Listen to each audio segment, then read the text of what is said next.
Hello, I'm Maggie Moore.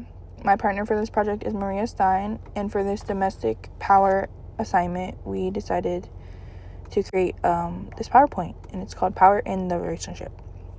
So, looking over our family, we both contribute to our home and family financially, but also by balancing household chores and caring for our children as a unit.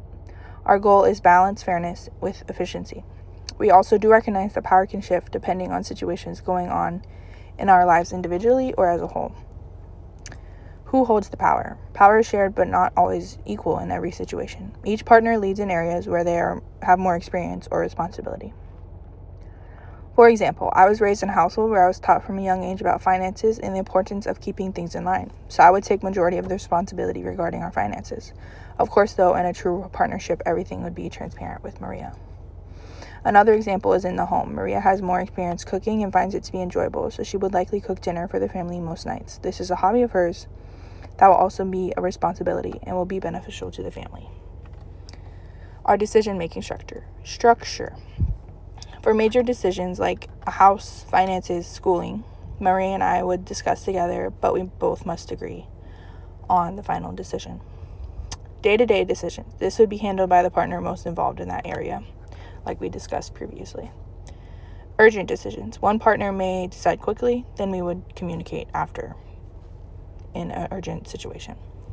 Joint budgeting and shared financial goals will be discussed monthly to make sure both of our needs are met along with our family's financial needs. Maggie will manage the bills in the account, but I will have full access to all of these accounts and will discuss finances frequently to ensure we're both on the same page. We will also agree on large purchases like cars. We both value teaching our children good morals and how to be decent human beings. We both want to have well-behaved children, and we're on the same page about parenting. However, one parent may take the lead depending on availability, but being on the same page about what we want for our children, there isn't any concern there. Important decisions for our kids will be a discussion where Maggie and I both must come to a mutual agreement. Daily routines can be handled by whichever parent is present in the moment. We both agree on consistent rules ahead of time and to present as a united front to our children. If a disagreement arises, we want to discuss it privately, not in front of the kids, and adjust the approach together. We also want to avoid having one strict and the other more lenient, or a good cop, bad cop model.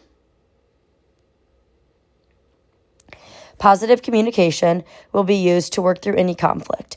Conflict will likely arise throughout the relationship, but we will work through it with a level head.